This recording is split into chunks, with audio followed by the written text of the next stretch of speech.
Brazil is the third largest food exporter in the world, and at the same time, it keeps 66% of its territory with preserved native vegetation. How is that possible? The answer is in a sustainable production model developed during years of research, innovations, and public policies directed to master agriculture in the tropics.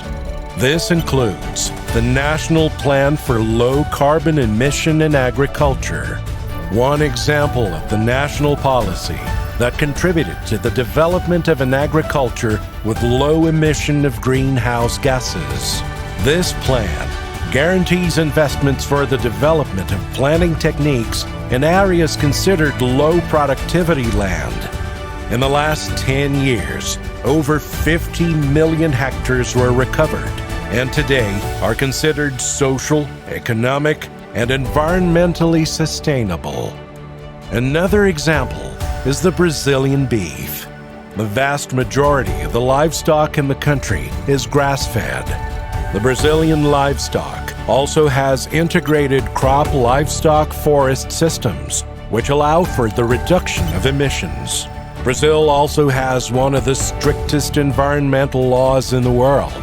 Did you know that the Brazilian Forest Code establishes that producers have to preserve 20% to 80% of their land depending on the region?